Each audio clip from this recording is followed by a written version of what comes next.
My name is Abigail Smith. I am 31 years old and living in Connecticut. The worst day of my life did not start with a phone call or a sudden tragedy. It started with the sharp crack of a wooden gavel and my own mother looking me dead in the eye while she sent me to prison. Picture a courtroom in Hartford. The air conditioning rattled above us. The judge looked down from his bench holding a stack of papers that dictated my future. My mother, Patricia, sat in the front row. She wore her expensive pearl necklace while holding the hand of my older sister, Vanessa. 30 minutes earlier, my mother had taken the witness stand. She placed her hand on a Bible, swore to tell the truth, and told the jury she watched me push Vanessa down a flight of stairs. Vanessa sat next to her, dabbing her eyes with a tissue. She mourned a baby that never existed. She wept for a miscarriage she staged, and the court believed every single word. The judge handed down a 2-year sentence for assault. I did not scream. I did not beg the bailiff to let me go as he snapped the cold metal handcuffs around my wrists. I just turned and locked eyes with my mother. She gave a small, satisfied nod. She thought she had won. She thought locking me in a cell for 2 years would bury her secret forever. But as they walked me out of that courtroom, she forgot one vital detail. I am a forensic accountant. I knew exactly why they needed me out of the way, and I knew the day I walked free would be the day they lost everything. Welcome to Grape Vengeance, where we share real stories about boundaries, betrayal, and the moment a family realizes they picked a fight with the wrong person. Before I tell you how this ends, I want you to drop a comment below. Tell me your age and where you are watching from today. If you have ever been the scapegoat in your own family, make sure to like and subscribe to hear the rest of this. Now let me take you back 3 months before the trial, to the day I signed my own arrest warrant without even realizing it. I managed the private trust for the Smith family after my father passed away. It was my job to keep the ledgers balanced. My mother and sister treated the estate like an endless bank account, but I always kept the books clean. Then came a Tuesday morning in October. I sat at my dining table with my laptop and a cup of black coffee, running a routine quarterly audit. I pulled up the primary investment accounts and my hands went still. The numbers did not match. $2.5 million had vanished from the estate over the span of 8 months. I leaned closer to the screen. The money was not lost in a market downturn, it was siphoned out. I tracked the routing numbers to dummy vendor invoices. Someone was draining our family dry, and the only 2 people on earth who had the signature authority to move those funds were Patricia and Vanessa. I printed the ledgers, shoved the papers into my briefcase, and drove straight to my mother's house. I thought I was walking into an intervention. I had no idea I was walking into a trap.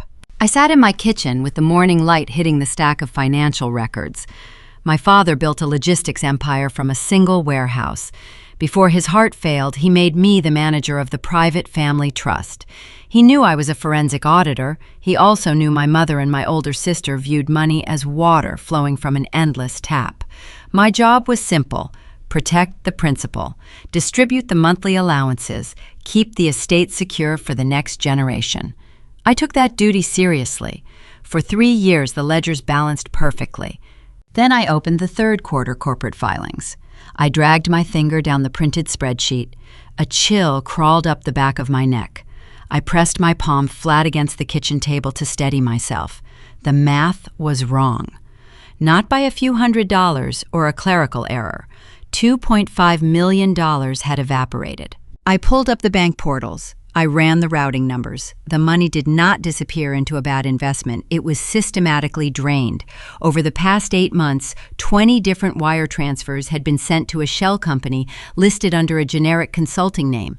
I cross-referenced the vendor address. It led to a virtual mailbox in Delaware. Someone was stealing from our own family trust. I pulled the signature cards authorized for those specific escrow accounts. My stomach turned over. Only 3 people in the world had the legal authority to bypass the secondary approval protocols: me, my mother Patricia, and my sister Vanessa. I looked at the digital copies of the transfer requests. There they were, 2 signatures on every single wire, 1 sweeping cursive, 1 sharp and blocky, my mother and my sister. They were partners in federal wire fraud. I did not call the police right away. That was my first mistake. You never expect your own blood to be criminals. You think there must be an explanation, a misunderstanding, a bad investment they were too ashamed to mention. I gathered the bank statements. I put them in a red folder and shoved them into my leather briefcase. The drive to my mother's house took 30 minutes. She lived in the same sprawling stone mansion my father bought 20 years ago. The driveway was lined with imported oak trees. A brand new luxury SUV sat parked near the fountain, Vanessa's car. The custom wheels alone cost more than my first year of college tuition. I turned off the engine and gripped the steering wheel. My hands were shaking. I forced myself to breathe. I walked up the stone steps and unlocked the front door with my key. The house smelled like fresh lilies and expensive perfume. I heard laughter coming from the grand foyer. I walked down the hallway and found them. Patricia and Vanessa were standing over a marble console table. They were looking at fabric swatches for Vanessa's upcoming winter gala. My sister wore a silk blouse and diamond stud earrings. My mother held a glass of white wine at 11 in the morning. They looked like the perfect Connecticut socialites. They looked untouched by consequence. "Abigail," my mother said. She did not smile. She just lowered her wineglass and looked at my suit. "We were not expecting you today. You usually call before you drop in." "I found a problem with the quarterly reports," I said. My voice echoed off the high ceiling. Vanessa did not look up from her fabric swatches. "Oh, please, Abby, not the budget lecture again. We are well within our monthly draw. Greg is expanding his real estate portfolio, and we needed extra liquidity." Greg was Vanessa's husband. He walked into our family 5 years ago with a polished smile and a resume full of buzzwords. My mother adored him. He played golf with the right people. He wore the right watches. But his business deals always seemed to require our family capital to get off the ground. "This is not about your monthly draw," I said. I unclasped my briefcase. I pulled out the red folder and dropped it onto the marble table right on top of their expensive silk swatches. The heavy thud made Vanessa jump. "What is this?" Patricia asked. Her voice tightened. "Those are the wire transfer logs for the primary trust account," I said. $2.5 million has been routed to a dummy corporation in Delaware over the last 8 months. The vendor does not exist, but your signatures are on every single authorization form. The silence in the foyer felt thick enough to choke on. Vanessa reached out and opened the folder. Her eyes darted back and forth across the highlighted columns. I watched the blood drain out of her face. The smug confidence evaporated. Her hands began to tremble so hard the paper rattled. She dropped the document back onto the table and took a step backwards. She looked at our mother in pure panic. "Mom," Vanessa whispered. "You said the accountant would not see the routing codes. You said the secondary accounts were blind." Vanessa had just confessed. She did not even realize it. She was too terrified. Patricia did not panic. She did not tremble. She placed her wineglass on the table with calculated precision. She turned to look at me, and her eyes went ice cold. The mask dropped. There was no motherly warmth left in her expression, only the hard calculation of a cornered animal. "You are overstepping your boundaries, Abigail," Patricia said. Her tone was flat. "This is family money. I am the matriarch of this family. I decide where the capital is deployed. Greg found a lucrative private equity opportunity. We bypassed the standard channels to avoid the corporate tax penalties. That is all." "You forged vendor invoices," I replied. I refused to look away. "That is not a tax strategy. That is embezzlement. You stole from the estate. If the IRS audits those ledgers, you will both face federal prison time." "Nobody is auditing anything," Patricia snapped. She stepped closer to me. The scent of her perfume was suffocating. "Unless you open your mouth. You are the only one looking at those books. You can fix the numbers. You are a clever girl. Bury the transfers under the real estate depreciation logs." I stared at the woman who raised me. She was asking me to become an accessory to a felony. She was ordering me to risk my own career and freedom to cover her tracks. "I will not doctor the ledgers," I said. Vanessa started to cry, real tears this time. "Abby, please. Greg needs that money. The developers are calling in his loans. If we default, we lose the house. We lose everything. You have to help us. You are my sister." I looked at Vanessa. She was 34 years old, but she acted like a frightened child. She always used tears to escape accountability. When she wrecked my father's car in high school, she cried until he bought her a new one. When she failed out of her first college, my mother blamed the professors. They always covered for her. But this was not a dented fender. This was federal fraud. "I cannot help you, Vanessa," I said. My voice stayed steady. "The money is already gone. The paper trail is digital. There is no burying this." Patricia moved between me and the front door. "You are enjoying this," she hissed. "You have always been jealous of your sister. You resent her because she found a good husband, because she has a beautiful life. You sit in your tiny apartment crunching numbers, and you hate us for actually living. You are trying to destroy Greg just to prove a point." The accusation was designed to hurt. It was the same script my mother used my entire life. Anytime I demanded respect, I was called jealous. Anytime I set a boundary, I was called bitter. But standing in that foyer looking at the stolen millions on the table, the words lost their power. I saw them for what they were. They were thieves trying to shame the person who caught them. "I do not care about Greg," I said. "I care about the law. You stole $2.5 million. You committed wire fraud." I reached for the red folder on the table. Patricia slammed her hand down on top of the documents. Her manicured nails dug into the paper. "Leave it," she commanded. "I have digital backups," I said. I pulled my phone out of my pocket. I hit the screen and showed them the locked digital vault application. Every ledger, every signature, every routing number, it is all saved right here. Vanessa let out a sharp gasp. She looked at the phone like it was a loaded weapon. "What are you going to do?" Patricia asked. Her voice dropped to a dangerous whisper. "I am going home," I told them. "I am going to pack a bag, and first thing tomorrow morning I am walking into the federal prosecutor's office. I am handing over the files. I suggest you call a very good defense attorney." I turned my back on my mother and my sister. I walked away from the marble console table. I walked past the imported rugs and the expensive paintings bought with stolen money. I headed toward the grand staircase that led to the front entrance. I thought the argument was over. I thought I had the upper hand. I thought they would spend the night packing their bags in fear. I did not realize my mother was not just protecting her favorite daughter. She was protecting her own freedom. I was the only witness. I was the only loose end. And as I placed my foot on the top step of that long wooden staircase, I heard Vanessa's high heels click frantically against the marble floor behind me. I stood on the edge of the top step. The polished wooden floor felt slippery beneath my shoes. I heard the frantic clicking of Vanessa running toward me. I turned around expecting her to offer a deal. Maybe she would beg me to take a bribe. I thought I knew the limits of her desperation. I was very wrong. Vanessa did not reach for my leather briefcase. She reached for my wrist. Her manicured fingers dug into my skin like sharp claws. I looked at her face expecting to see tears. The panic was gone. Her eyes held a terrifying, empty calm. It was the calculated look of a woman who just figured out how to solve her biggest problem. She opened her mouth and let out a blood-curdling scream. The sound echoed off the high ceilings of the mansion. It was a theatrical, perfect shriek designed to carry through the entire house. Before I could ask what she was doing, she yanked her hand away from mine. She threw her upper body backward. She deliberately launched herself down the staircase. I stood frozen in pure horror. I watched my older sister tumble down 15 carpeted steps. Her body hit the marble landing with a heavy thud. She rolled onto the polished stone floor at the bottom.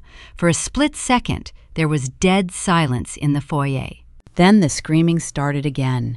It did not sound like genuine pain. It sounded like a rehearsed performance.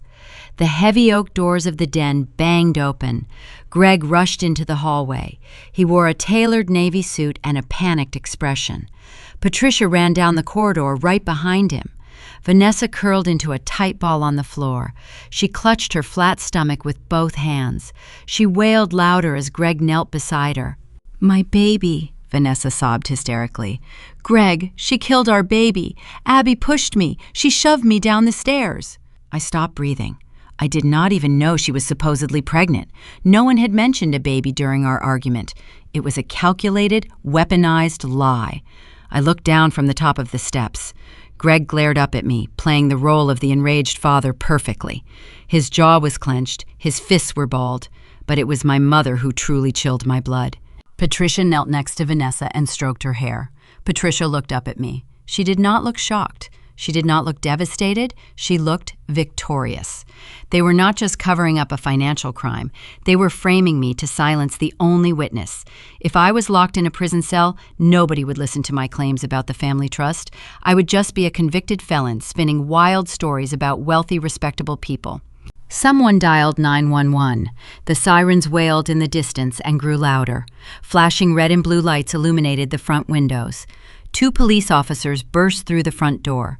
The scene they found looked devastating to any outsider. A weeping pregnant woman on the floor, a distraught husband comforting her, a terrified grandmother, and me standing at the top of the stairs holding a briefcase looking down at them like a cold villain. The older officer approached Patricia. He asked what happened. My mother wiped a fake tear from her cheek. She pointed a trembling finger straight at me. "My youngest daughter did this," Patricia told the cop. Her voice shook with practiced grief. "Abigail has always resented her sister. They had a terrible argument about money. I watched her shove my pregnant daughter down those steps." The officer turned his stern gaze toward me. He rested his hand on his duty belt. He ordered me to walk down the stairs slowly. I complied. My mind raced. I needed proof. I needed a shield against their lies. Then I remembered the device in my blazer pocket. When I first arrived at the mansion, I had pressed record on my audio memo application, just in case Patricia tried to deny the wire transfers. The application captured every single word spoken in that foyer. It captured my mother demanding I doctor the ledgers. It captured Vanessa confessing to taking the funds for Greg. It captured the exact timeline of the argument and the sound of my footsteps walking away first. I reached into my pocket. The officer tensed, telling me to keep my hands visible. I pulled the cell out slowly, holding it by the edges. "Officer, she is lying," I said clearly. "They are embezzling millions from our trust fund. I have the entire conversation recorded right here." I tapped the screen to unlock it. Greg saw the illuminated screen. He recognized the immediate threat. He lunged forward, pretending to trip over the expensive Persian rug in his haste to comfort his wife. His broad shoulders slammed into my chest. The impact knocked the device out of my hand. It clattered onto the hard marble floor. Before I could bend down to retrieve it, Greg brought his heavy leather dress shoe down hard. A loud crunch echoed in the foyer. The glass screen shattered into tiny, jagged shards. The internal components snapped under his heel. He ground his foot into the debris, destroying the casing. "Oops," Greg said. He offered a fake apologetic smile to the police. "I am just so worried about my wife, I lost my balance." The only piece of evidence I had was destroyed. The officer grabbed my arm. He spun me around and pushed me against the wall. The cold metal handcuffs bit into my wrists. They read me my rights while Vanessa continued to put on the performance of a lifetime. The paramedics arrived and loaded her onto a stretcher. Greg held her hand tightly. Patricia followed them out, casting one last smug glance in my direction. The next 48 hours were a living nightmare. The local prosecutor filed charges for aggravated assault. It was a high-profile case for the county, a wealthy, prominent family torn apart by a jealous younger sibling. The media loved the scandal. The narrative was written and printed before I ever stepped foot in a courtroom. During the arraignment, my public defender asked for bail. He cited my clean record and my steady career as an auditor. The judge looked over his glasses and denied the request instantly. Patricia had submitted a written victim impact statement, calling me a danger to society. She claimed I was a flight risk with access to family funds. I was remanded to county jail to await trial. I traded my tailored business suits for an orange jumpsuit. They fast-tracked the proceedings. Greg hired the most expensive legal team in the state to act as special prosecutors advising the district attorney. I sat at the defense table watching my own family orchestrate my downfall. Patricia took the stand and delivered an award-winning performance. She cried, she dabbed her eyes, she swore on the Bible that I was a monster fueled by lifelong envy. Vanessa took the stand next, detailing the tragic loss of her unborn child. My public defender was completely outmatched by their expensive coaching. The jury took less than 3 hours to deliberate, guilty, 2 years in a state correctional facility. As the judge banged his gavel and finalized my sentence, my mother thought she had won the war. She believed she had buried the truth underneath a mountain of perjury. She thought Greg crushing my device on the marble floor erased the evidence forever. She did not understand modern technology. My device was dead, the screen was shattered, the motherboard was cracked, but she forgot one tiny, crucial detail about corporate accounting security protocols. My digital vault was programmed to sync over a cellular connection every single time a file was saved. The moment Greg stomped on the glass, the audio file had already finished uploading to a remote server. They sent me to a cage, but the key to their total destruction was floating safely in the cloud, waiting for me to download it. The first week inside a state correctional facility strips away everything that makes you a human being. The heavy steel doors clang shut with an echo that vibrates straight into your teeth. You trade your tailored business suits for stiff, scratchy cotton uniforms that smell like industrial bleach. You lose your name. I became a state number printed on a plastic identification card. The noise never stops. Women shout across the cell blocks. Metal bunks squeak. Guards bark orders over the intercom. The fluorescent lights stay on all night, buzzing like angry hornets. The system is designed to wear you down until you forget who you were on the outside. But I refuse to forget. I spent my days mapping out ledgers in my head. I reconstructed the fraudulent wire transfers digit by digit while mopping the cafeteria floors. My father taught me resilience. He built his shipping company by outworking everyone in the room. He used to tell me that panic was a luxury our family could not afford. I held on to his voice while sitting on a thin mattress in a narrow concrete cell. I did not shed a single tear. Crying was a weakness the guards and the other inmates would exploit. My family wanted me weak. Exactly 30 days after my conviction, my name crackled over the intercom for visitation. I walked down the long cinder block hallway. I looked through the small wire mesh window of the visitor room door. My mother, Patricia, and my sister, Vanessa, sat on the other side of the glass divider. They wore designer coats and shiny jewelry. They looked pristine and entirely out of place in the dreary visiting center. They did not come to apologize. They came to gloat. They wanted to see me shivering and begging for their help. They needed to confirm that the threat I posed was neutralized. I stood at the door and looked at the guard. I shook my head. I turned my back and walked straight back to my cell.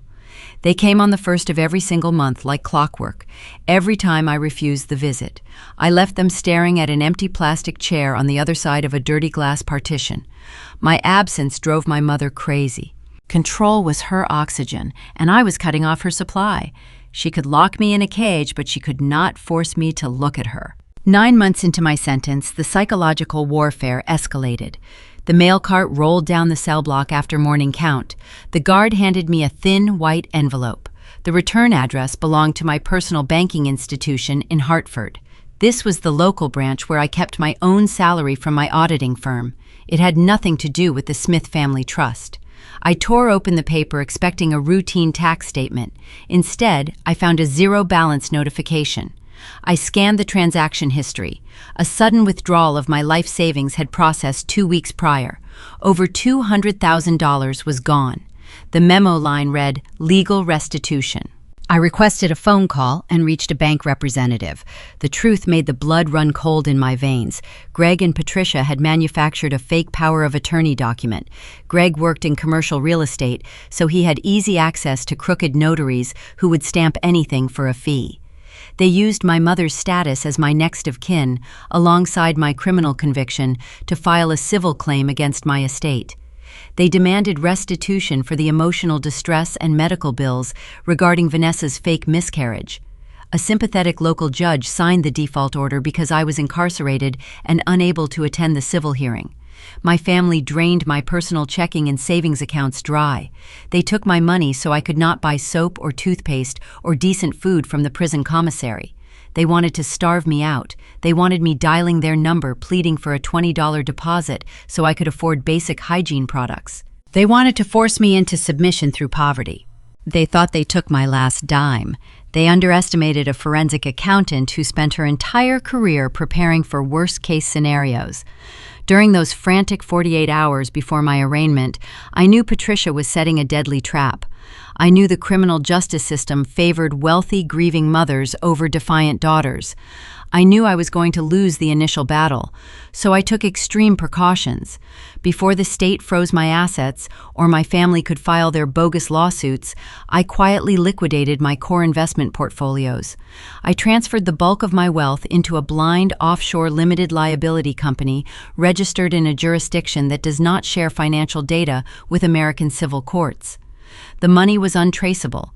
It was untouchable by local judges or greedy relatives. Greg could forge all the documents he wanted. He was only stealing the breadcrumbs I left behind on purpose to keep them distracted. I used that hidden financial lifeline to make a very specific phone call. I reached out to a man named David. David was a ruthless corporate attorney based in Manhattan. He did not handle petty theft or simple divorces. He specialized in dismantling corrupt white-collar empires. He was a legal predator in a custom suit who loved tearing arrogant executives apart. My father used to play golf with David's senior partner, so I knew his reputation. I knew David left no survivors in the courtroom. I hired him using a secure prison payphone line. I gave him the routing numbers to my offshore retainer. I paid him a heavy upfront fee to ensure his undivided attention. A week later, David walked into the prison visitation room for an official attorney-client meeting. The guards put us in a private soundproof booth where the conversations could not be recorded. David opened his leather briefcase. He looked at me sitting in my state-issued uniform. He did not show an ounce of pity.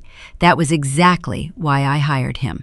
I slid a piece of notebook paper across the metal table. On that paper, I had mapped out the exact corporate structure of my mother's shell companies. I gave him the names of the banks, the dates of the fraudulent transfers, and the specific Delaware registry codes Vanessa and Patricia used to steal the $2.5 million. I gave David a single directive. I told him I did not just want my conviction overturned. Reversing the charges would only set me free. That was not enough. I wanted Patricia, Vanessa, and Greg stripped of everything they valued. I wanted their country club memberships revoked. I wanted their mansion foreclosed. I wanted them humiliated in front of the same high society friends they lied to. The real war was not going to be fought with screaming matches in a foyer. It was going to be fought with subpoena powers, forensic audits, and federal investigators. David looked at the list of targets on my notebook paper. A slow, dangerous smile spread across his face. He packed the paper into his briefcase and promised me he would start digging. My family thought they buried me under a mountain of lies, but they just gave me the quiet isolation I needed to plan their total ruin. As David walked out of the prison gates, the trap was officially set. I just needed to find the ultimate piece of medical proof to detonate their fake tragedy. The metal payphones in the recreation yard baked under the afternoon sun. I stood in line waiting my turn while the other inmates shouted over each other trying to talk to their children or their boyfriends. I only had one person to call. I punched in my state identification number followed by David's direct office line. The automated system announced that the call was originating from a correctional facility and was subject to monitoring. We never discussed the offshore accounts on these lines. We spoke in careful legal terms. David knew how to deliver updates without triggering the prison censors. David answered on the first ring. He did not waste time with pleasantries. He told me he secured the medical charts from the night of my arrest. My sister Vanessa was admitted to the emergency wing of the county hospital at 8 o'clock in the evening. According to the official hospital records, signed by the attending physician, Vanessa suffered a traumatic placental abruption caused by blunt force trauma. The file was flawless. It documented her supposed gestational age, the fetal demise, and the subsequent surgical procedures. I gripped the heavy plastic phone receiver. My knuckles turned white. Greg had covered their tracks perfectly. He made sure the paperwork matched the story my mother told the police. If those records held up in a civil court, they would drain the rest of my estate in damages. But David was a predator. He did not look at what was on the page. He looked at what was missing. He noticed a sudden shift in the staffing logs. A triage nurse named Brenda signed Vanessa in and took her initial vital signs. Brenda initiated the blood draws and the standard admission protocols. But 30 minutes later, Brenda's signature disappeared from the chart entirely. A different nurse took over. David pulled the hospital human resources records. Brenda was terminated the very next morning. The official reason listed in her file was gross insubordination. David did not believe in coincidences. He tracked Brenda down to a small brick duplex on the edge of town. She was working the night shift at a low-income urgent care clinic, struggling to pay her rent after losing her hospital pension. David knocked on her door on a rainy Tuesday afternoon. He wore his sharpest suit.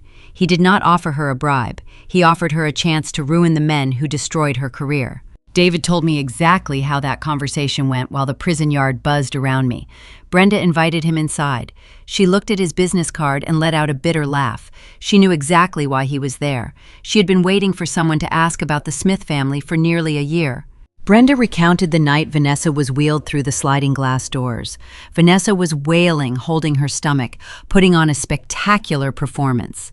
Brenda rushed her into a private trauma bay. She drew a standard panel of blood to check the pregnancy hormone levels. The machines ran the analysis. The results came back in 15 minutes. The human chorionic gonadotropin levels were flat 0. Vanessa was not pregnant. She had never been pregnant. There was no baby to lose. Brenda walked into the trauma bay, holding the lab printout.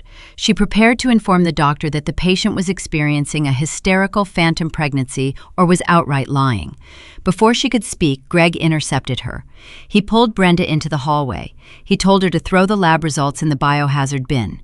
He ordered her to draw a new vial of blood and label it with a different patient's name. Brenda refused. She told Greg that falsifying medical records was a federal offense and she would lose her nursing license. Greg did not argue. He just pulled out his phone and made a single call. 5 minutes later, the chief of emergency medicine walked onto the floor. His name was Dr. Sterling. David cross-referenced that name during his investigation. Sterling was Greg's regular golf partner at the Fairfield Country Club. They shared a lucrative real estate investment portfolio.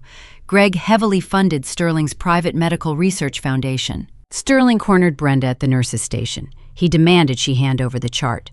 When she refused to alter the data, he fired her on the spot. He ordered security to escort her out of the building. Then Sterling logged into the computer system himself. He erased Brenda's initial blood panel. He fabricated the fetal demise report to match the timeline of my supposed assault. He handed Greg the exact medical documentation my mother needed to convince the judge to deny my bail. David paused on the other end of the phone line. The automated prison voice warned me I had 3 minutes remaining on my call. David told me Brenda did not leave the hospital empty-handed.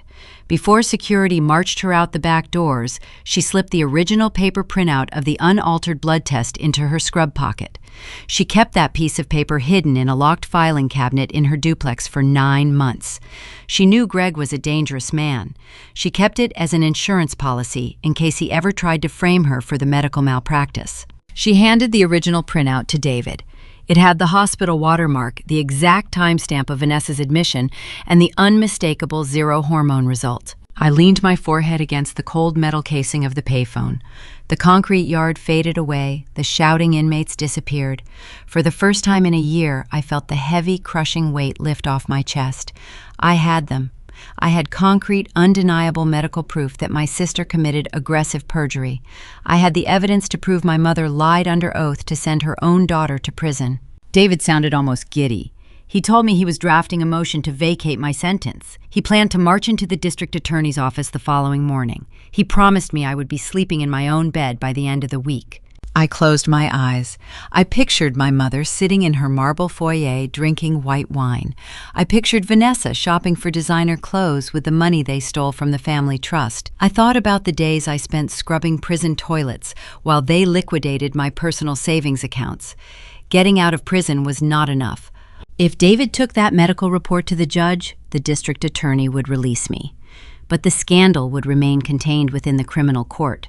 My mother would immediately hire crisis management firms. She would spin a new web of lies. She would claim she was a victim of Greg's manipulation. She would say she genuinely believed Vanessa was pregnant. The family trust would remain in their hands. The $2.5 million would stay hidden in Delaware. They would survive. I did not want them to survive. I wanted the entire financial empire to crumble around them. I wanted them stripped of their wealth, their social standing, and their freedom. I interrupted David mid-sentence. I told him to put the medical report in his office safe and lock the door.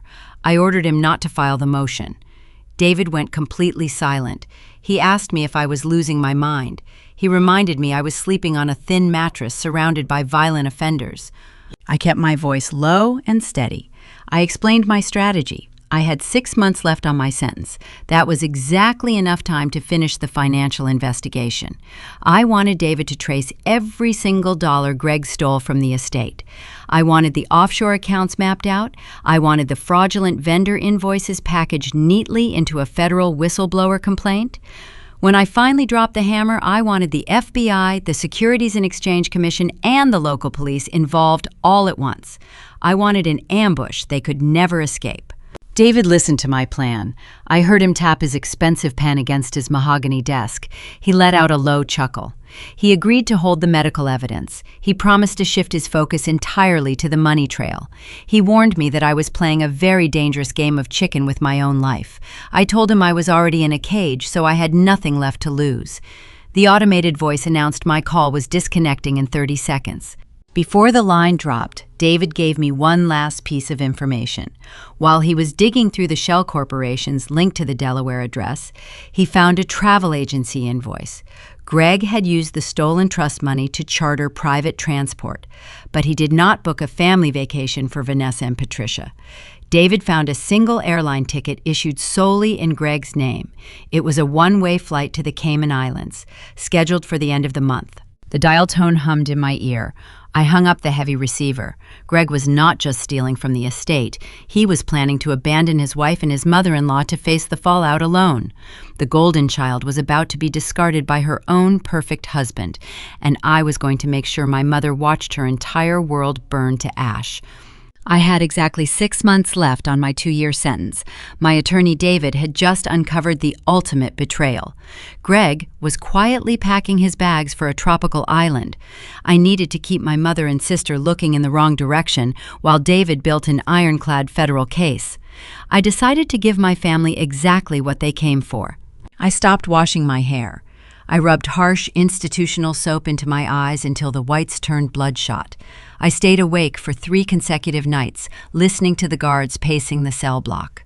Sleep deprivation makes the skin pale and causes the hands to shake naturally. When the first day of the month arrived, I looked like a woman who had finally surrendered to the concrete walls. The intercom crackled above my bunk. The guard called my state identification number over the loudspeaker. For the first time in a year, I did not refuse the visitation request. I dragged my feet down the long, dreary corridor. I slouched my shoulders forward to look smaller. I practiced my breathing, making it shallow and frantic. My father always told me a successful audit required understanding human psychology. People see what they desperately want to see. Patricia wanted a broken child. I prepared an award-winning tragedy. I walked into the noisy visitor room. The air smelled like stale sweat and cheap floor wax. A woman at the next table was weeping into her hands while her husband looked away in shame. A toddler screamed in the corner. Amidst this chaos, Patricia and Vanessa sat with perfectly straight posture. Patricia wore a tailored cashmere sweater and a silk scarf wrapped tight around her neck. Vanessa showed off a fresh salon manicure. They looked like they were stopping by on their way to a charity luncheon. They were blind to the suffering around them. They only cared about extracting what they wanted. I sat down in the cold plastic chair. The thick smudged glass partition separated us. I picked up the heavy black telephone receiver. My hand trembled against the plastic casing. I did not have to fake the physical exhaustion. I pressed the phone to my ear. I looked at the woman who gave birth to me. I let a single tear roll down my cheek. I whispered a breathless apology into the mouthpiece. I told them the isolation was destroying my mind. I begged them to take me back into the family. I promised I would never question their financial decisions again. I sobbed, letting my shoulders heave with manufactured grief. Vanessa smirked. She looked at our mother with pure triumph. The golden child believed she finally broke her rebellious sister. Patricia did not smile right away. She leaned closer to the glass. Her eyes scanned my greasy hair and my hollow cheeks. She soaked in my misery like a dry sponge absorbing water. Then she went in for the kill. Patricia told me forgiveness required a tangible sacrifice. She said my refusal to cooperate had damaged the family business reputation. My father structured the trust to protect the logistics company from this exact scenario. He knew Patricia loved spending money more than she loved earning it. He left me 30% voting equity to serve as a permanent roadblock against reckless liquidation.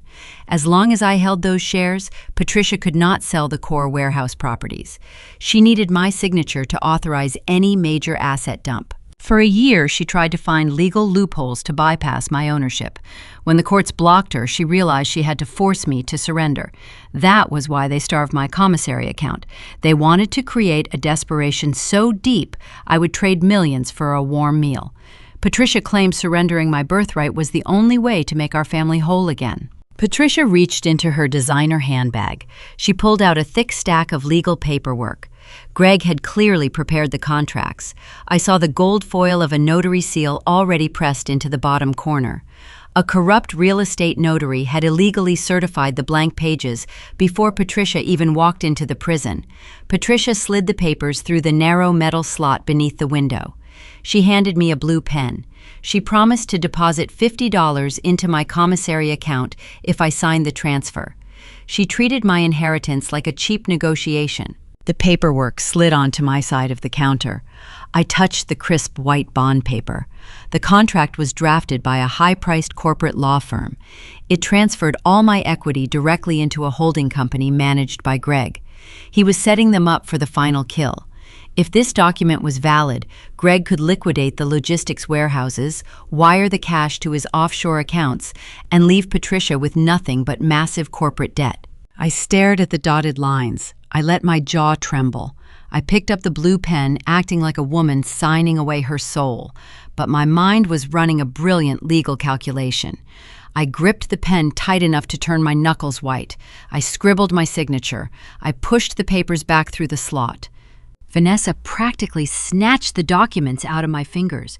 She checked to make sure all the blank spaces were filled. She nodded at Patricia. They stood up without saying goodbye. They hung up their phones in unison. I watched them walk out of the visitor center laughing together. They walked away believing they owned the entire family empire. They thought they could sell the logistics company and cover the stolen money before anyone noticed the missing cash. They were too arrogant to look closely at the blue ink. If they had checked the signature line, they would have noticed a catastrophic error. My legal name is Abigail Marie Smith. I signed the transfer papers as Abigail Marie. I used my middle name as my surname. I made the handwriting look erratic, like a woman breaking under pressure. The corrupt notary seal at the bottom certified that Abigail Smith signed the document. The names did not match. In the eyes of the Securities and Exchange Commission, that contract was a forgery. A corporate transfer requires exact legal nomenclature. The discrepancy flagged the document as contaminated. That intentional mistake instantly invalidated the fraudulent notary seal. I did not stop there. I filled in the date next to my signature, but I did not write the current date. I post-dated the contract to a specific federal banking holiday. According to state corporate law, a transfer of voting shares executed on a recognized federal holiday must be held in a blind escrow account for 90 days pending judicial review. When Patricia tried to file this with the state registry, the corporate clerks would instantly flag the anomaly. The equity would drop into a blind trust. No one could touch it without a federal judge ordering a tedious 3-month investigation. I just locked my own shares in an impenetrable legal vault. By sabotaging the signature, I was ironically saving my mother from total bankruptcy at the hands of her son-in-law. But she did not deserve saving. Patricia could not sell the company. She could not leverage the assets. She could not access a single dime of the remaining equity. My mother thought she outsmarted a forensic accountant. Instead, she walked out of a prison carrying a worthless stack of contaminated paper. I returned to my concrete cell. I looked out the narrow barred window in my cell block. I imagined their luxury SUV pulling out of the prison parking lot. Patricia was driving back to her mansion feeling victorious. She thought she possessed the golden ticket, but the clock was ticking down fast. Greg was finalizing his escape to the Caribbean. The stolen cash was loaded in his private accounts, and thanks to my flawed signature, the family business was legally frozen solid. I just handed Patricia a ticking time bomb disguised as a peace offering. Now I needed David to trace the final money trail and make sure Greg left Vanessa holding the bag. The golden child was about to learn the true cost of her theatrical performance. The fake share transfer bought me the exact currency I needed: time. My mother and sister walked out of the visitation center believing they held the keys to the entire family empire. They thought they possessed a legal document that would allow them to liquidate the logistics warehouses and cover up their theft. They did not know the contaminated signature I provided was currently triggering an automatic 90-day federal freeze on every single corporate asset they tried to touch. While Patricia uncorked a bottle of expensive champagne in her Connecticut mansion to celebrate her supposed victory, I walked back to my concrete cell and prepared for the real war. My attorney David did not rest. I paid him a premium to act as a legal bloodhound, and he caught a fresh scent on the money trail. 2 days after the disastrous visitation, David scheduled another secure phone call. The prison yard was empty due to a heavy autumn rainstorm. I stood in the damp hallway, gripping the heavy plastic receiver. David bypassed his usual cold professional greeting. He told me to brace myself. He finally breached the corporate veil surrounding the Delaware Shell Company. Patricia and Vanessa believed they were equal partners in the embezzlement scheme. They thought the $2.5 million they drained from the family trust was sitting safely in a joint offshore holding account, waiting for them to access it. They assumed they were robbing the estate together to fund their lavish lifestyle. They were wrong. David traced the routing numbers through a labyrinth of international wire transfers. The funds bounced from Delaware to a holding firm in Panama. From Panama, the money funneled into a private wealth management institution located in the Cayman Islands.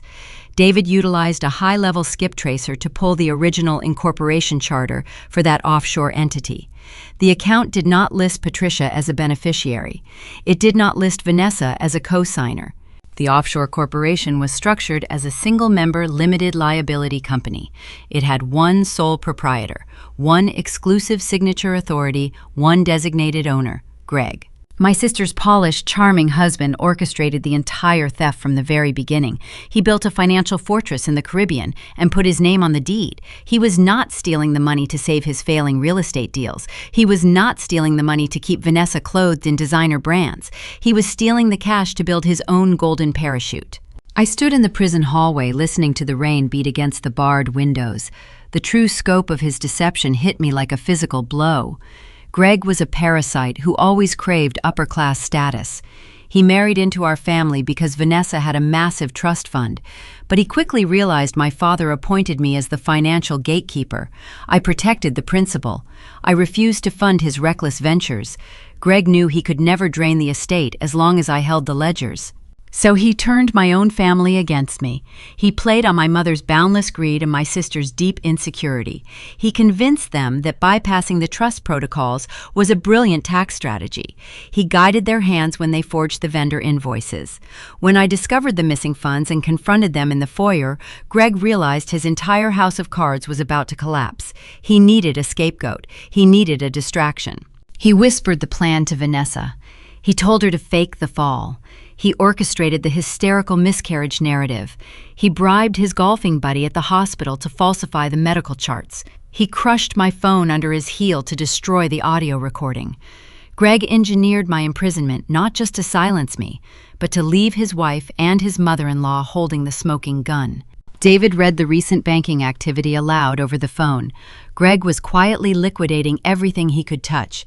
He sold his luxury vehicles to a private broker. He emptied his domestic checking accounts.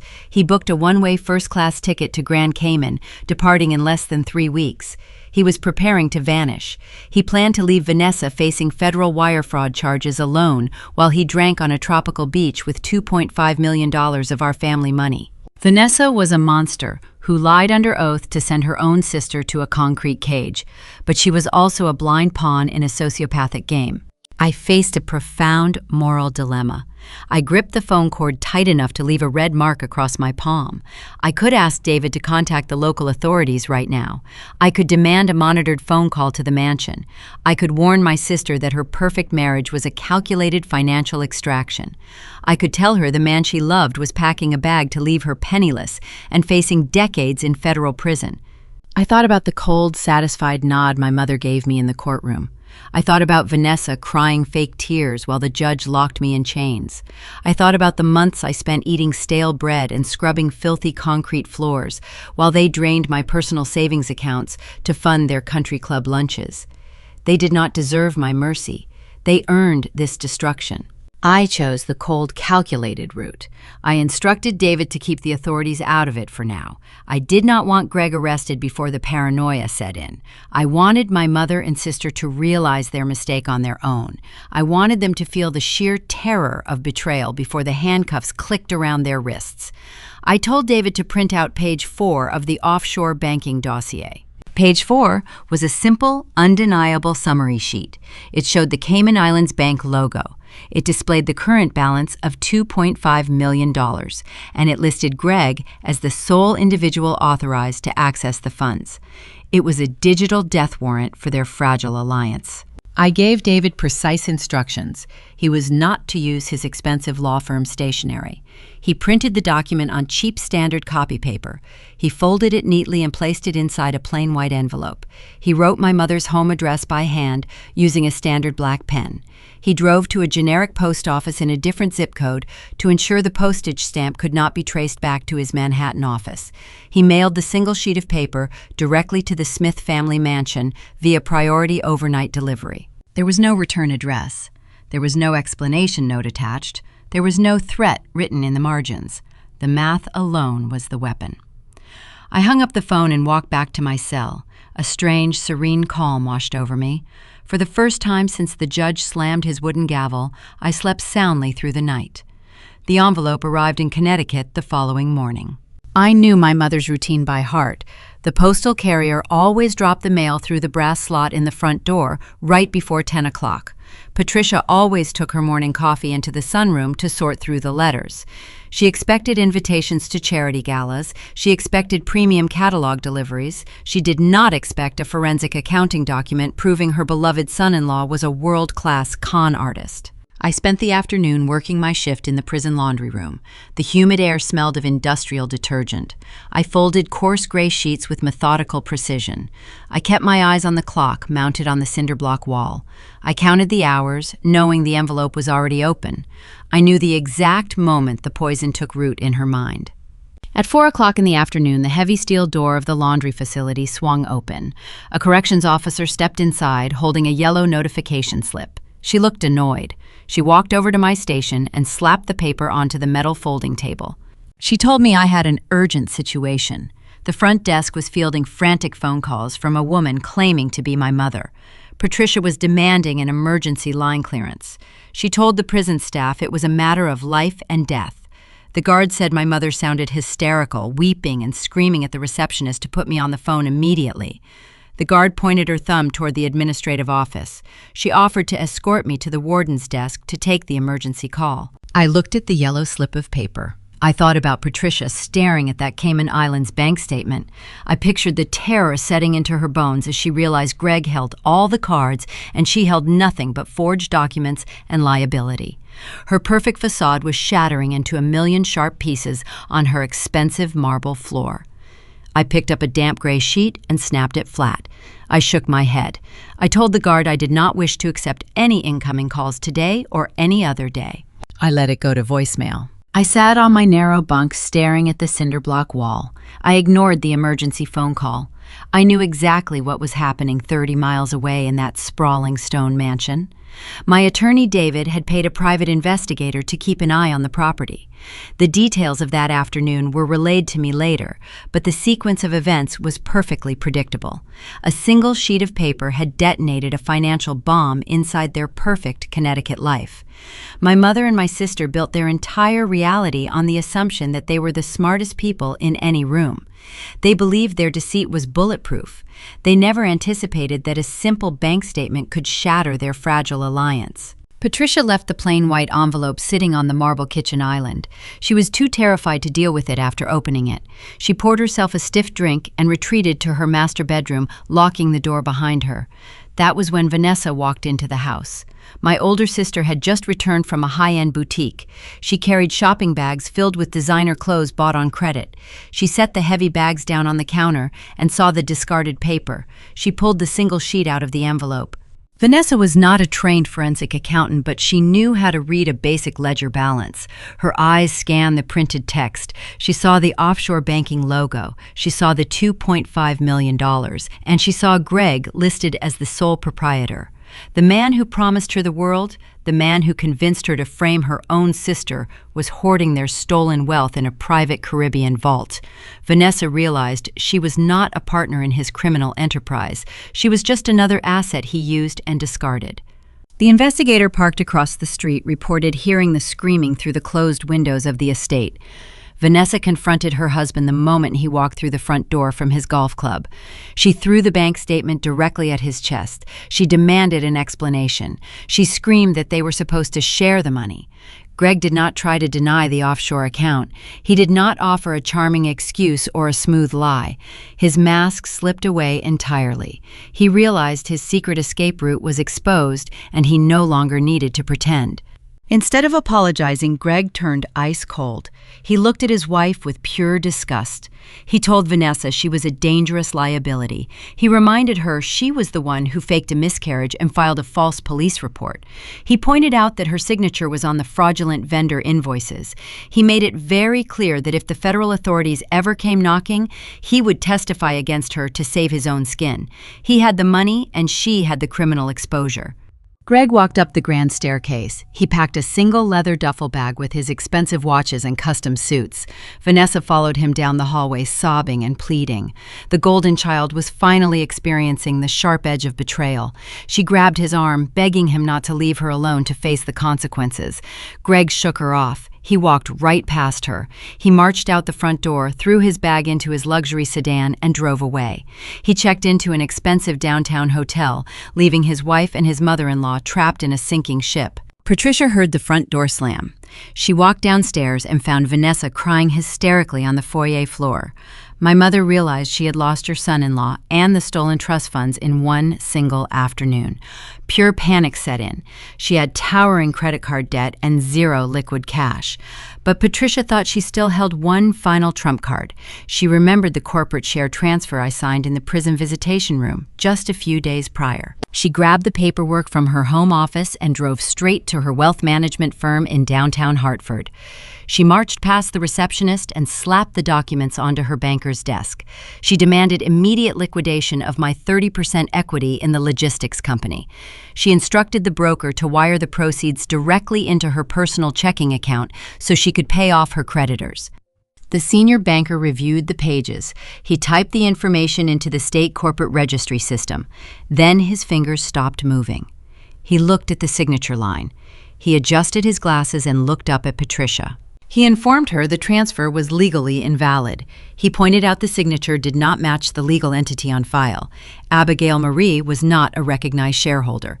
Abigail Marie Smith was the registered owner of the equity. Furthermore, the contract was postdated to a recognized federal banking holiday.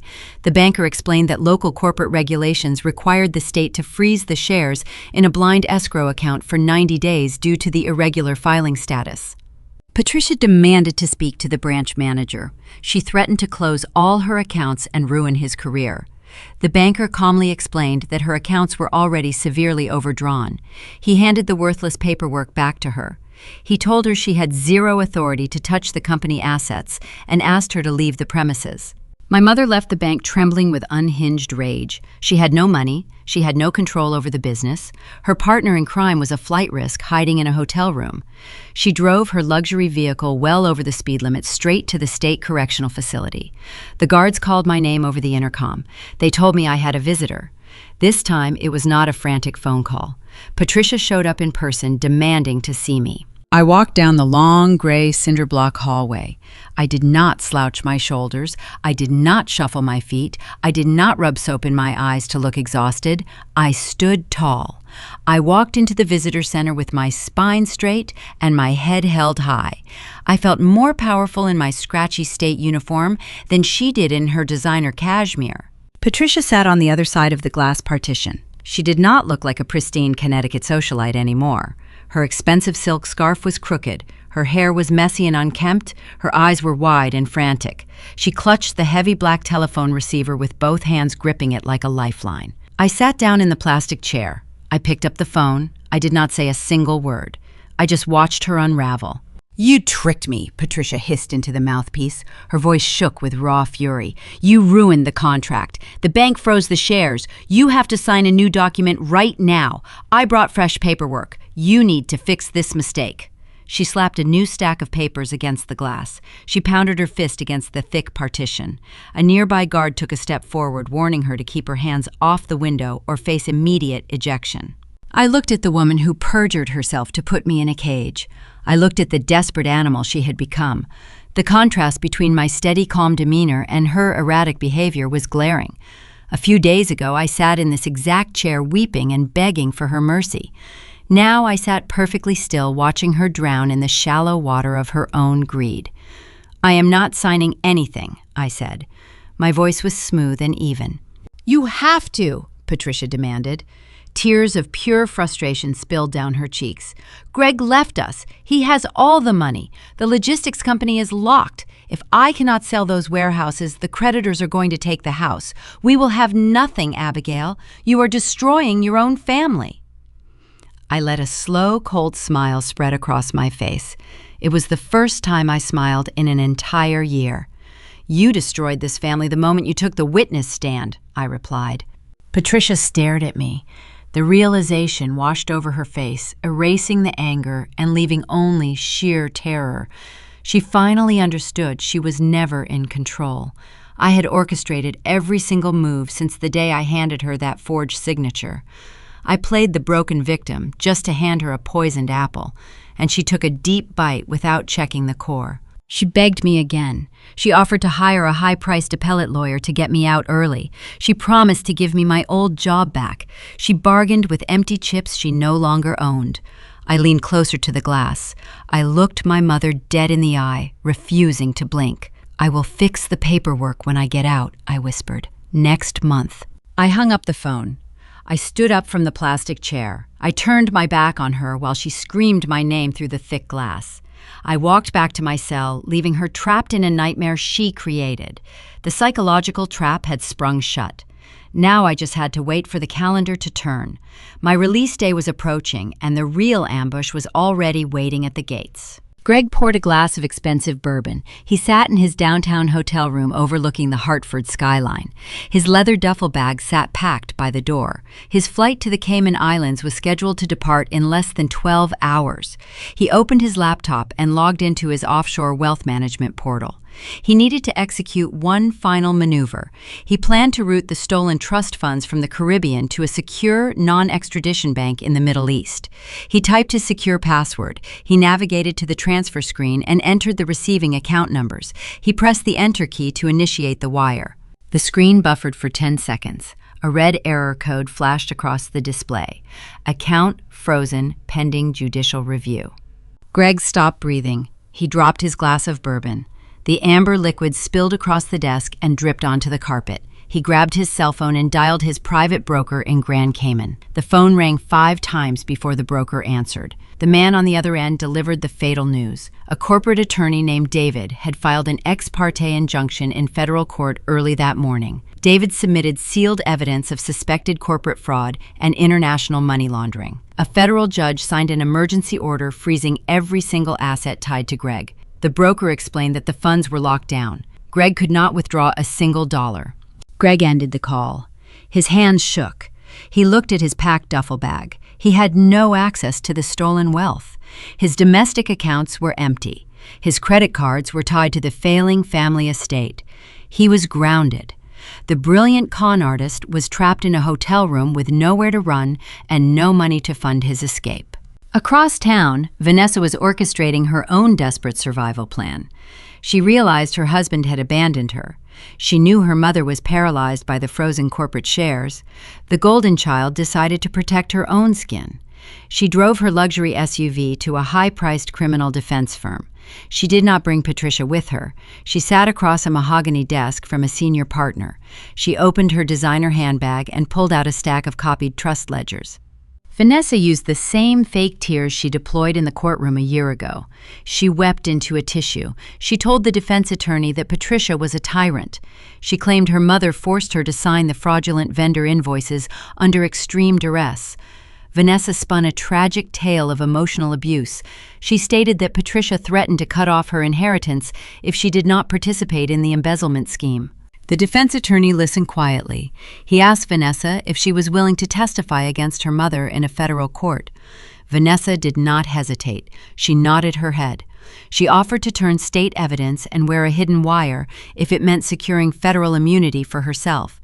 She handed over the financial documents, trying to shift every ounce of blame onto the woman who raised her.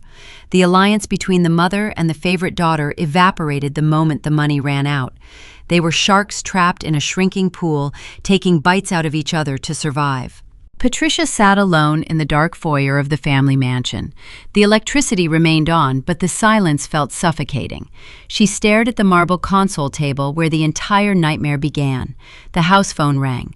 Patricia answered it with a trembling hand. It was her own personal attorney calling with devastating news. Her lawyer informed Patricia that Vanessa had retained separate legal counsel. He warned her that Vanessa was preparing a hostile defense strategy, claiming Patricia was the sole mastermind behind the stolen millions. Patricia dropped the phone receiver. It dangled from the cord, hitting the wall with a dull thud. The golden child was throwing her under the bus. Patricia sacrificed her youngest daughter to protect Vanessa. She committed perjury to keep Vanessa safe. Now Vanessa was offering her up to the federal prosecutors on a silver platter. While my family tore themselves apart, I sat in the visiting room of the state correctional facility. I had exactly 14 days left on my sentence. David sat across the metal table. He slid a thick black binder toward me. He disguised the binder as routine legal correspondence to bypass the prison guards. I opened the cover. The pages inside formed a perfect blueprint for their destruction. I turned to the first tab. It held the original triage report from the fired emergency room nurse. The document proved Vanessa faked the pregnancy and the miscarriage. The 0 hormone levels were highlighted in bright yellow ink. The medical fraud was undeniable. I turned to the second tab. David had compiled the offshore routing numbers. The documents linked Greg directly to the stolen trust funds and the Cayman Islands Shell Company. The paper trail proved my mother and sister were accomplices in a federal wire fraud conspiracy orchestrated by my brother-in-law. I turned to the third tab.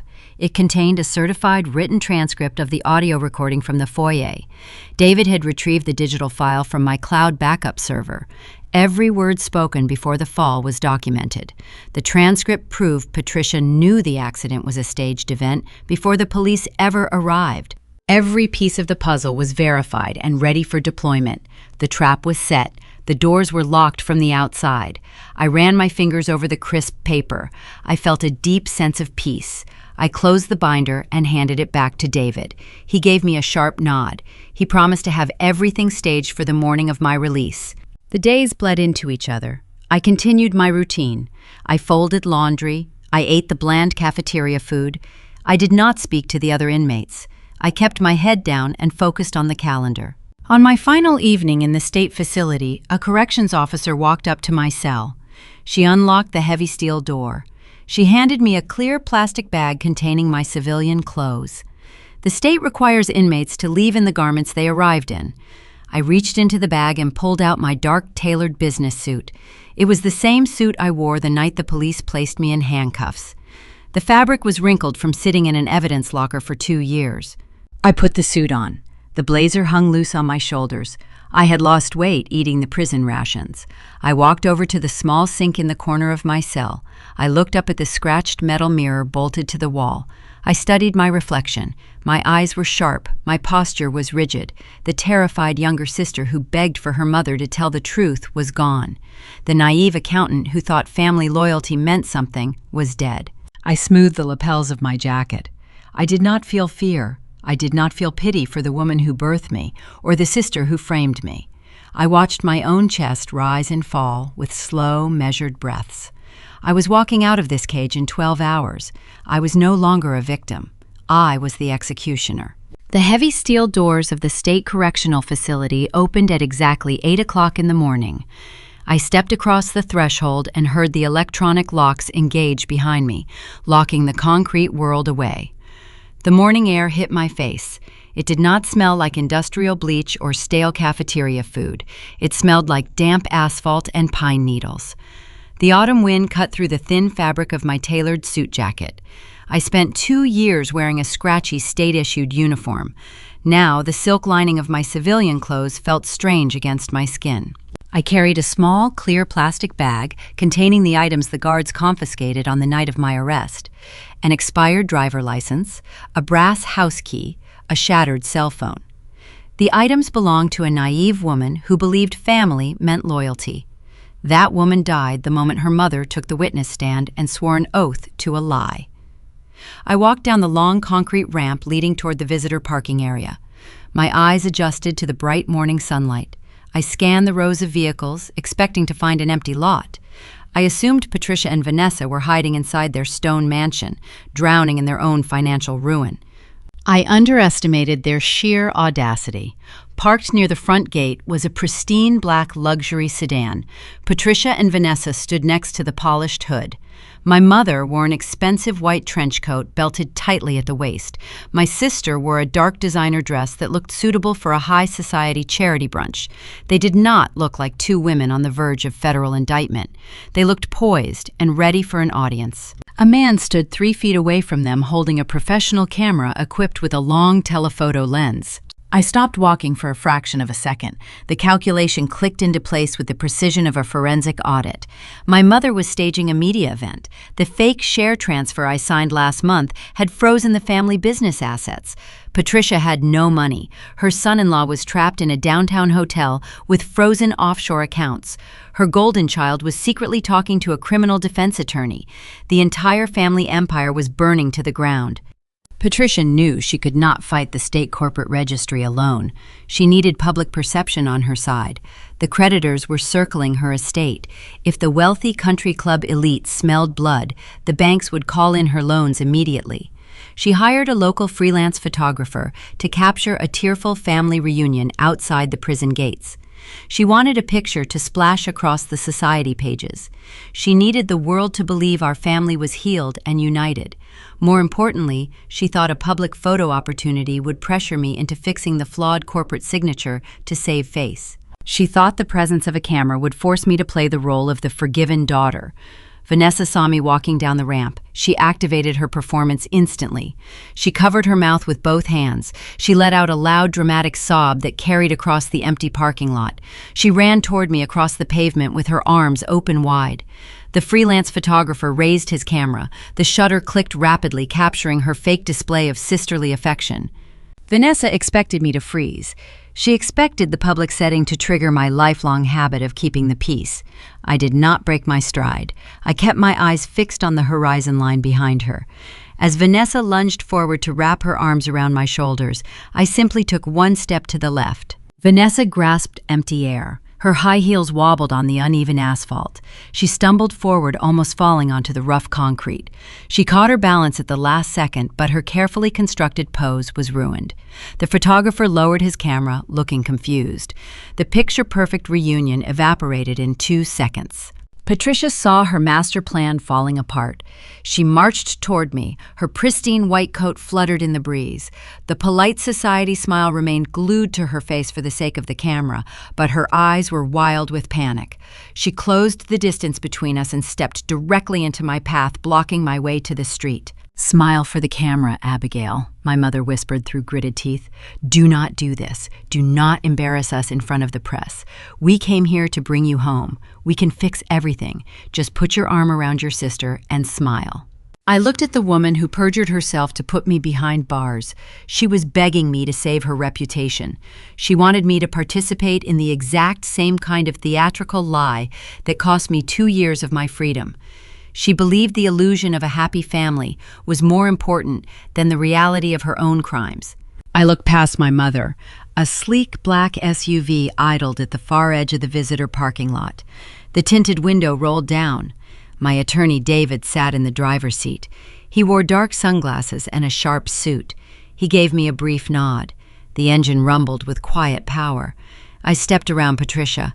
I walked toward the waiting vehicle. Patricia realized her manipulation was failing. The public facade shattered. She chased after me, her expensive leather shoes slapping against the pavement. She reached out and grabbed my right arm. Her manicured fingernails dug deep into the fabric of my suit jacket. It was the exact same physical motion Vanessa used at the top of the stairs 2 years ago. "You owe us," Patricia hissed. Her voice dropped the polite tone and the raw venom poured out. "I raised you. Your father left that money to all of us. You locked the corporate accounts. You drove Greg away. You are destroying your own blood. You owe this family your loyalty." I stopped walking. I looked down at her hand gripping my sleeve. Then I looked up into her frantic, terrified eyes. The photographer stood a few yards away snapping pictures of the confrontation. This was not the heartwarming image Patricia paid for. He was capturing a desperate woman clinging to a daughter who no longer cared. "I owe you exactly what you gave me," I said. My voice carried no anger. It carried cold finality. I pulled my arm out of her grasp with a sharp jerk. Patricia stumbled backward. Her heel caught on a small crack in the pavement. She lost her balance and fell onto her knees. Her expensive white trench coat dragged across the dirty asphalt, soaking up oil stains and dust. Vanessa shrieked and ran to help our mother stand up. The camera shutter continued to fire, capturing the matriarch of the Smith family kneeling in the dirt outside a state penitentiary. I did not look back to see if she stood up. I walked the remaining 20 yards to the black SUV. I opened the passenger door and slid into the leather seat. The air conditioning wrapped around me. It smelled like expensive cologne and fresh coffee. David handed me a paper cup of dark roast coffee. He put the vehicle in gear. The tires crunched over the gravel as we pulled out of the parking lot. I watched my mother and my sister shrink in the side view mirror. They were covered in dirt, arguing with the photographer they hired. I took a sip of the coffee. It tasted better than anything I had consumed in the last 24 months. I looked at David, expecting him to drive us toward my new apartment. Instead, he pulled a thick folder from the center console and set it on my lap. His face was grim. "Your mother did not just come to the prison for a photo opportunity," David said. "She was stalling you." I opened the folder. The top page was a formal corporate notice printed on the trust headquarters letterhead. "Patricia and Vanessa called an emergency board meeting," David explained as he merged onto the highway, heading straight for downtown Hartford. "The meeting started 10 minutes ago. Patricia is using your absence to petition the remaining shareholders. She is demanding a vote to strip you of your executor status, citing your criminal conviction and supposed mental instability. If she gets a majority vote, she can override the signature flaw and unfreeze the logistics company assets." The ambush at the gates was a decoy. My mother was currently standing in a corporate boardroom trying to steal the family empire while she thought I was trapped talking to a photographer.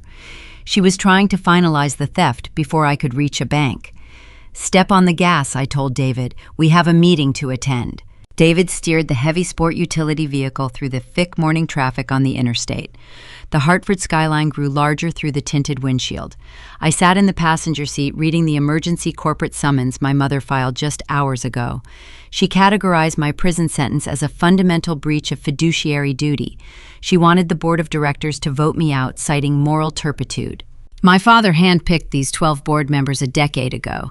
They were retired logistics executives and conservative bankers.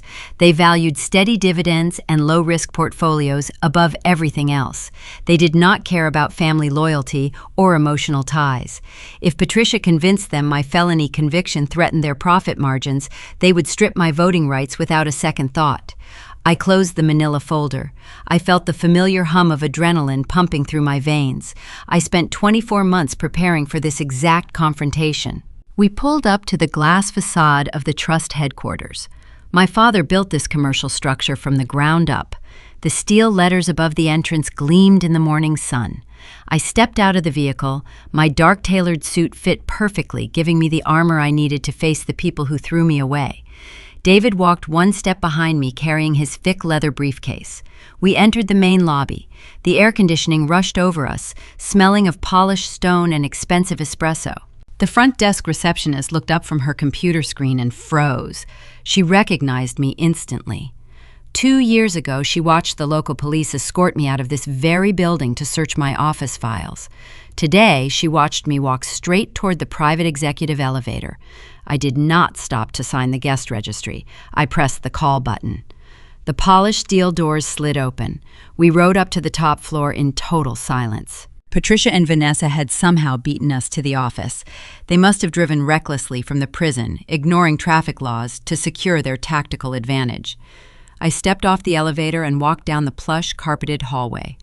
The heavy oak double doors of the main boardroom were closed. I could hear my mother projecting her voice through the thick wood. I paused outside the doors, listening to her final desperate pitch. She painted a picture of a deranged youngest daughter. She told the wealthy men sitting around the mahogany table that I was unstable and dangerous. She claimed my financial oversight was compromised by a criminal disposition. She begged them to sever my ties to the company to protect the corporate reputation.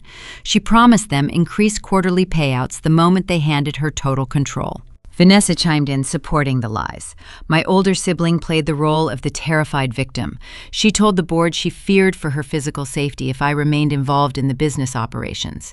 They were setting the stage to steal my inheritance while portraying themselves as corporate saviors protecting the bottom line. I placed both hands on the brass handles. I pushed the heavy oak doors open. The hinges did not make a sound, but the sudden movement sucked the air right out of the room. 12 board members sat in high-backed leather chairs. They turned their heads toward the entrance in unison. Several older men adjusted their silk ties, looking uneasy. Patricia stood at the head of the long table. Her dirty white trench coat was gone, replaced by a sharp navy blazer she kept in her office closet. She stopped speaking mid-sentence. Her jaw tightened. Vanessa sat next to her, staring at me like she had just seen a ghost. The color drained out of my sister's face, leaving her pale and trembling. I stepped into the room. My heels clicked against the hardwood floor.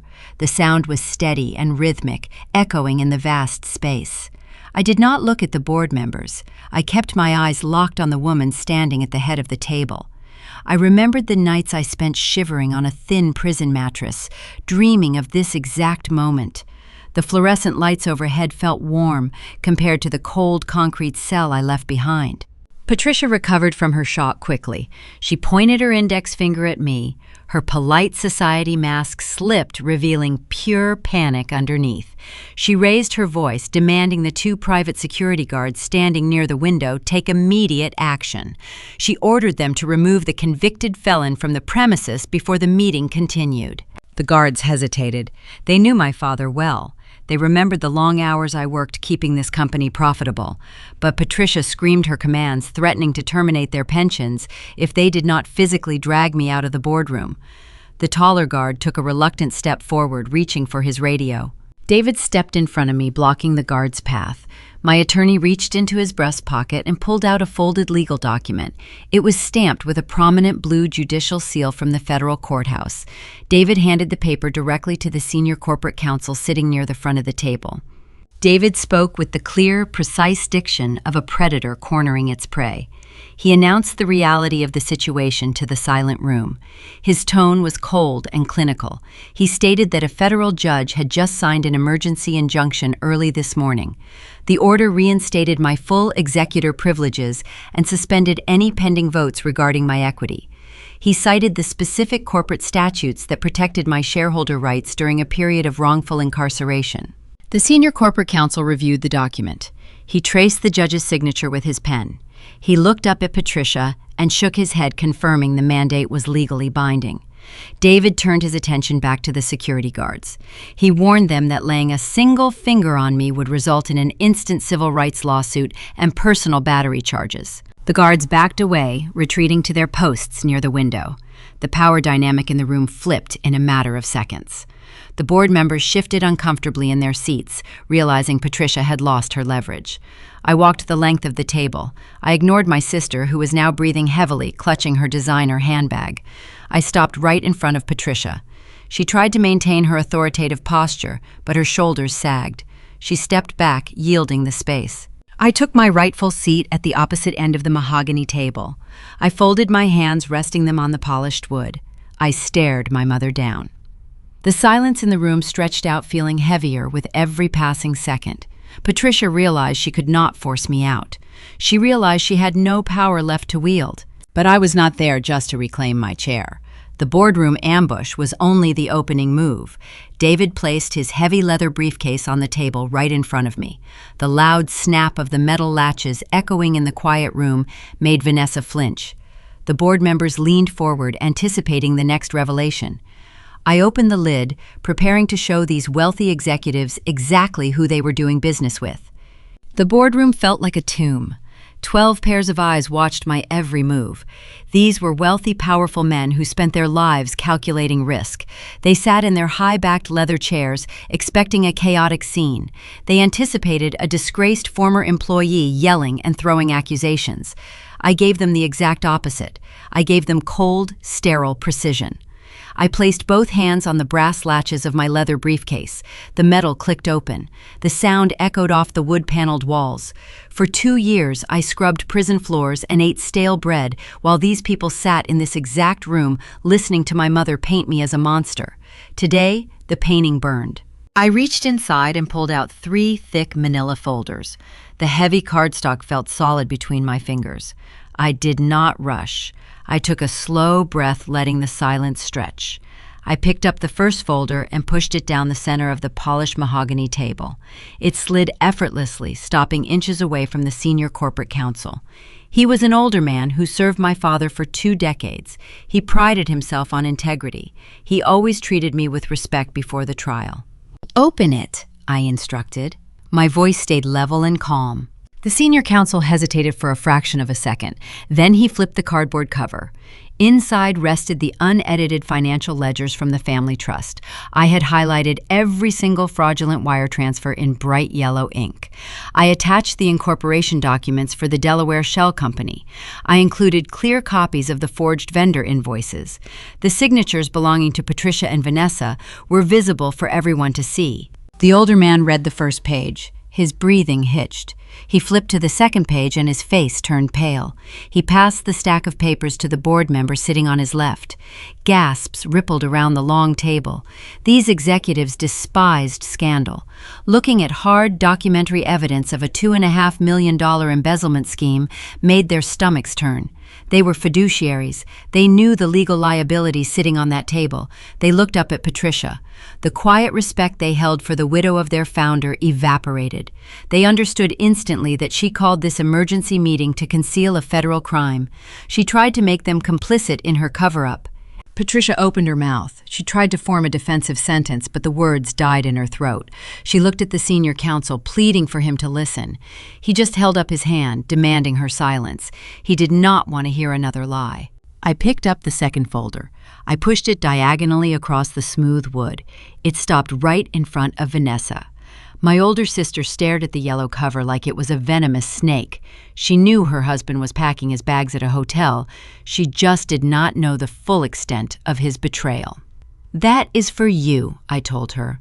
Vanessa reached out with trembling fingers. She opened the flap. Her eyes darted back and forth across the printed sheets. I gave her the offshore banking statements David procured. The documents displayed the Cayman Islands Wealth Management logo. They showed the stolen funds sitting securely in a solo account. They listed Greg as the exclusive authorized proprietor. I watched the last shred of my sister's arrogance die.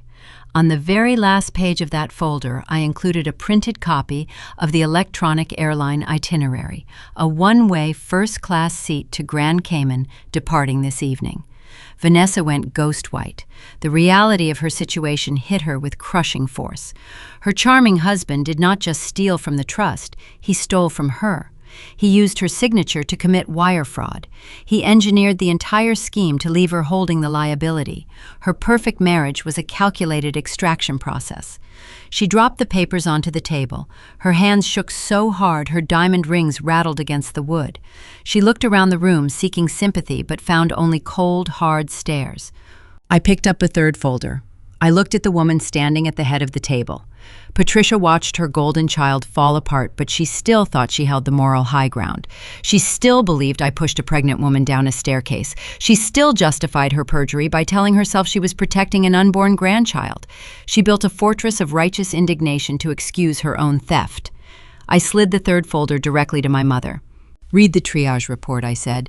My voice cut through the nervous whispers of the executives. Patricia frowned. She looked down at the medical document. It was the original, unaltered blood panel pulled by the whistleblower nurse on the night of my arrest. The paper bore the official hospital watermark.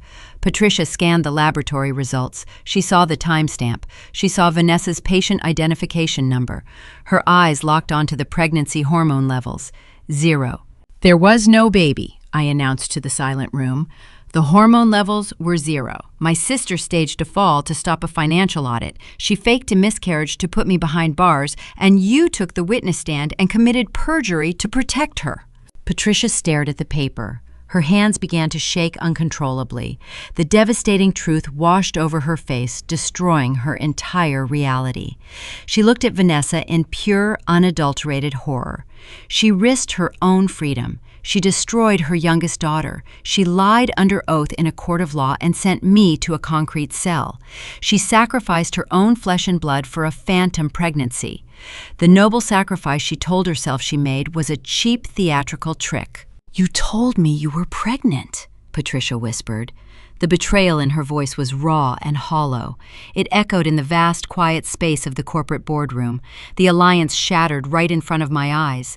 The twisted bond between the manipulative mother and the golden child broke into 1,000 unfixable pieces. Vanessa shrieked. She slapped both hands against the mahogany table, trying to draw attention away from the documents. "It is fake," Vanessa screamed, her voice cracked with desperation. "Abby forged these papers. She is lying. She just wants revenge." But nobody in the room believed her. The board members looked at my sister with utter disgust. The truth was undeniable. It was printed on hospital letterhead. It was documented on international banking stationery. The evidence was exposed in public front of the most powerful men in the city. My family brought their lies into the light, and the light burned them to ash. They had nowhere left to hide. Vanessa kept slapping the polished mahogany table. Her diamond rings clicked sharply against the thick wood. She pointed her finger at me, claiming the medical charts were fabricated. She squeezed her eyes shut, trying to force tears to fall. She expected the 12 executives sitting around the room to soften. She spent her entire life using tears as currency. Whenever she made a mistake, she cried until someone else stepped in to fix it. She wanted these powerful men to view her as a delicate victim under attack. They did not blink. The wealthy board members looked at my sister like she was a stain on their pristine corporate record. The senior counsel pushed his chair back, distancing himself from the toxic display. Through the frosted glass walls of the executive boardroom, I saw a sudden shift in the hallway. The private elevator chimed. The polished steel doors slid open. Heavy boots hit the plush carpet with a synchronized rhythmic thud. The receptionist outside let out a short, startled gasp. Patricia turned her head toward the glass. The panic in her eyes shifted into pure confusion. She expected her hired security guards to handle the disturbance. The guards were pressed flat against the far wall, staying out of the way. The heavy oak doors swung inward. They did not knock. 5 individuals strode into the room. They wore dark navy windbreakers. Bright yellow letters stretched across their chests and backs. Federal Bureau of Investigation. My mother and sister thought the corporate boardroom was the final battlefield. They thought we were fighting over voting shares and logistics warehouses. They failed to realize I was playing a much larger game. I did not just bring 3 manila folders to this meeting. Those documents were merely copies. 3 days prior, while Patricia was busy dealing with frozen accounts and hiring photographers, my attorney David was sitting in a federal prosecutor office. David handed the original medical reports and the offshore banking traces directly to the White-Collar Crime Division. He filed a formal whistleblower package with the Securities and Exchange Commission. He mapped out the wire fraud, the international money laundering, and the perjury. He handed the federal agents a fully gift-wrapped indictment. The lead agent walked to the center of the room. He did not care about the expensive artwork on the walls or the custom leather chairs. He looked at the senior corporate counsel and flashed a gold badge. "We are executing a federal search and arrest warrant," the agent announced. His voice cut through the room with unquestionable authority. The board members scrambled to their feet. These were men who avoided federal scrutiny at all costs. They grabbed their briefcases and backed away from the table. They wanted zero association with the criminal enterprise sitting in their midst. They abandoned Patricia instantly, leaving her isolated at the head of the table. The lead agent pulled a folded paper from his jacket pocket. He read the names aloud. "Vanessa Smith and Patricia Smith. You are under arrest for conspiracy to commit federal wire fraud, international money laundering, and perjury." Patricia stopped breathing. Her knees buckled, but she caught herself on the edge of the table. The color drained from her face. She looked at the federal agents like they were a hallucination. The reality of a prison sentence finally pierced her fortress of arrogance. She was not going back to her sprawling stone mansion. She was going to the exact same concrete cage where she sent me. Vanessa reacted like a trapped animal. She backed away from the table, knocking her chair over. It crashed onto the hardwood floor. "I did not do it," Vanessa shrieked. Her voice echoed off the wood-paneled walls. "My husband did it. Greg stole the money. Greg set up the accounts. You need to arrest Greg." The lead agent did not raise his voice. He unclipped a pair of heavy steel handcuffs from his tactical belt. "We already have him," the agent replied. While the raid unfolded in the executive boardroom, a parallel trap snapped shut 4 floors down. Greg thought he was a brilliant strategist. He thought freezing his Cayman Islands account was a temporary setback. He planned to drive to the airport, use his secondary passport, and board a commercial flight to a country without an extradition treaty. He packed his luxury watches and his remaining cash into a leather duffel bag. He walked out of his downtown hotel room feeling confident. Greg decided to cut through the ground floor lobby of the trust headquarters to retrieve a secondary vehicle from the private parking garage. He wanted to avoid the Main Street cameras. He stepped out of the service elevator, adjusting his expensive suit jacket. 3 federal agents were waiting for him beside the loading dock. Greg tried to run. The charismatic son-in-law dropped his heavy leather bag and sprinted toward the glass exit doors. He did not make it 5 steps. An agent tackled him, tackling his shoulder into the polished stone floor. His expensive suit tore at the seam. The agents pinned his arms behind his back. The cold metal cuffs clicked around his wrists while the lobby security cameras recorded every second of his downfall. His passport was confiscated. His escape route was obliterated. The man who orchestrated my imprisonment was dragged out the back door in chains. Back up in the boardroom, Vanessa realized no one was coming to save her. The lead agent stepped toward my sister. He instructed her to turn around and place her hands behind her back. Vanessa refused to comply. She turned to Patricia, tears streaming down her face. This time, the tears were real. "Mom, do something," Vanessa sobbed. "Tell them I did not know. Tell them it was your idea. You are my mother. You have to fix this." Patricia stared at her golden child. The mother who perjured herself. The mother who stole millions.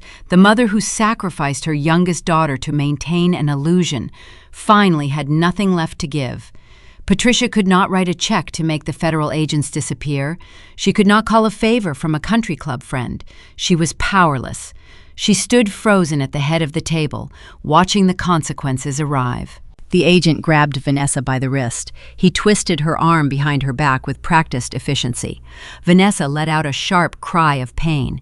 The steel handcuffs ratcheted tight around her delicate wrists. She twisted her neck, looking at the wealthy board members, begging them for a lawyer. The executives looked at the floor, refusing to meet her eyes. For her entire 34 years on this earth, Vanessa used her beauty and her tears to escape accountability. She broke the rules and expected the world to sweep up the glass. Now she stood in the center of a corporate boardroom wearing steel bracelets. Her tears had zero effect on the agents wearing windbreakers. They did not care about her designer dress or her country club status. They read her the Miranda rights in a flat, monotone voice. I sat at the opposite end of the mahogany table. My hands remained folded in my lap. I did not smile. I did not gloat. I watched the architecture of my justice stand tall and firm. The agents patted Vanessa down, checking her pockets for contraband. They guided her toward the heavy oak doors. She dragged her feet, sobbing hysterically, demanding to call her defense attorney. The sound of her crying faded as they marched her down the plush carpeted hallway toward the elevators. The room fell into a stunned silence. The board members stood near the windows, gripping their briefcases. They had just witnessed the total destruction of the Smith family matriarchy. The golden child was gone. The charismatic son-in-law was in custody. 2 remaining federal agents stepped toward Patricia. They held their handcuffs ready. The final piece of the criminal puzzle was about to be locked into place. Patricia looked around the empty space where her empire used to be. Then her eyes met mine across the long wooden table. The true reckoning was about to begin. The federal agents did not place handcuffs on my mother immediately.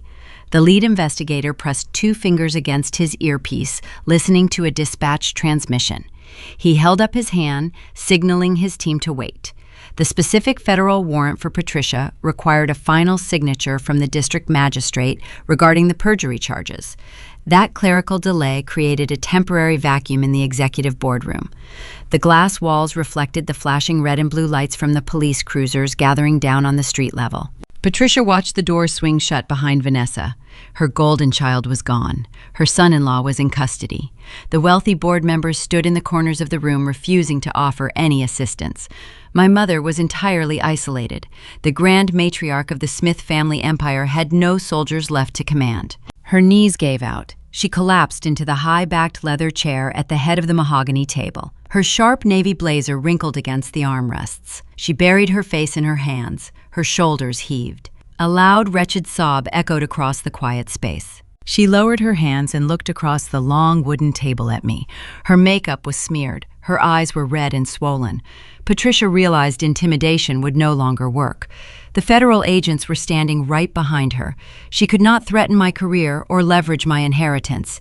She only had one weapon left in her arsenal.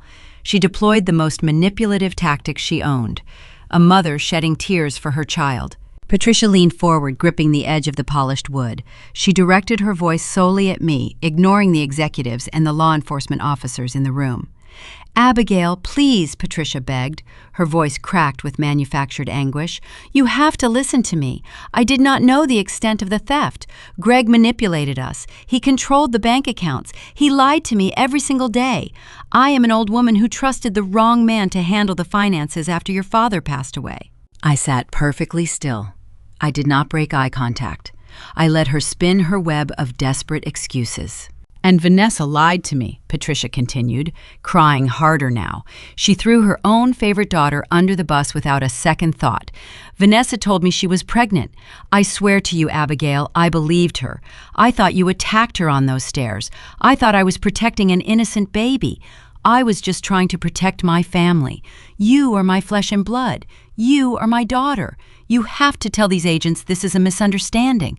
Please help me." The performance was Oscar-worthy. If I were the same naive 31-year-old woman who walked into her mansion 2 years ago, I might have wavered. I might have felt a pang of guilt seeing my mother reduced to a weeping mess. I might have tried to negotiate a plea deal on her behalf. But that naive woman died on a thin mattress in a state correctional facility. The woman sitting in the boardroom today was forged in concrete and isolation.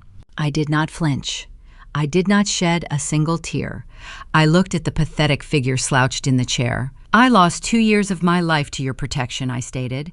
My voice was calm and measured. "I scrubbed prison floors while you spent stolen money on country club luncheons. You did not protect anyone. You covered your own tracks." Patricia reached her hand across the table, palm facing upward. "Abigail, I did not know," she sobbed. "I swear I did not know the fall was fake." I opened my leather briefcase for the final time. I did not pull out another paper document. Paper could be denied. Paper could be blamed on a forged signature or a corrupt accountant. I reached inside and retrieved a brand new smartphone. My attorney David had purchased the device for me yesterday. I also pulled out a small, sleek wireless speaker. I placed the black cylinder onto the center of the mahogany table. The federal agents watched me with keen interest. The board members leaned forward. Patricia stopped crying. Her extended hand hovered over the wood. She stared at the electronic devices with a sudden, paralyzing dread. When Greg crushed my phone under his heel 2 years ago, he thought he destroyed the evidence, I explained to the silent room. He assumed the hardware contained the only copy of our conversation. But my auditing firm required automatic remote backups for all employee devices. The audio file from the foyer synced to a secure cloud server the moment it was recorded. I tapped the screen of the new smartphone. The wireless speaker emitted a short, sharp beep confirming the connection. Patricia lunged forward. She tried to reach across the wide table to grab the speaker, but she was too far away. The lead FBI agent stepped closer, placing a firm hand on her shoulder, pushing her back into her seat. "Let us hear exactly what you knew I said." I pressed play. The digital audio filled the executive boardroom. The recording quality was crystal clear. First, the sound of my own voice echoed from the speaker, detailing the $2.5 million discrepancy. Then Vanessa could be heard confessing that she needed the money to cover Greg and his failing real estate loans. The wealthy executives listened in horrified fascination. They heard the undeniable proof of the financial conspiracy straight from the mouths of the perpetrators. Then the recording captured the sound of my footsteps turning away. It captured the exact moments before the staged accident on the staircase. It captured the sound of Patricia blocking my path. My mother heard her own voice broadcasting into the quiet room. The tone on the recording was not the voice of a confused, grieving widow. It was the sharp, venomous hiss of a calculating criminal. "If you audit those accounts, Abigail, I swear I will make sure you rot," the recorded version of Patricia threatened. "Vanessa, get ready to cry. We are calling the cops." Then came the sound of Vanessa screaming, then the heavy thud of a body tumbling down the carpeted steps. I pressed pause. The audio cut off, leaving a ringing silence in the boardroom. The digital file proved everything. Patricia did not believe Vanessa was pregnant. Patricia did not mistakenly think I pushed my sister. Patricia orchestrated the entire setup. She commanded Vanessa to cry. She weaponized the police to silence a whistleblower. She orchestrated the destruction of her own daughter to avoid federal prison. The last shred of Patricia's dignity evaporated. The fake tears dried on her cheeks. Her mouth hung open, but no words came out. The illusion of the protective mother was completely shattered. The wealthy board members looked at her with pure revulsion. The woman they respected for decades was revealed as a sociopathic architect of her own family demise. The lead federal agent touched his earpiece again. He received the confirmation he was waiting for. The magistrate had signed the paperwork. The perjury indictment was officially active. The agent stepped around the table. He did not offer any sympathy. He grabbed Patricia by the elbow and hoisted her out of the expensive leather chair. She offered zero resistance. Her body went limp. She realized her lies were useless against a digital recording that captured her true nature. "Patricia Smith, you are under arrest for conspiracy, wire fraud, and multiple counts of felony perjury," the agent announced. He pulled her arms behind her back. The cold steel handcuffs snapped around her wrists. The sound was identical to the metallic click I heard in the courtroom 2 years ago. Karma is a patient collector, and today the debt was paid in full. The agents patted her down. They turned her toward the heavy oak doors. Patricia did not look at the board members. She did not look at the federal officers. As they marched her away, she turned her head and looked back at me one final time. There was no anger left in her eyes. There was only the hollow devastation of a woman who finally understood she had lost absolutely everything. I remained seated at the opposite end of the table. I did not say goodbye. I watched the heavy doors close behind her, sealing her fate. The room was empty of my abusers. The toxic infection that plagued my life was surgically removed. I took a deep breath.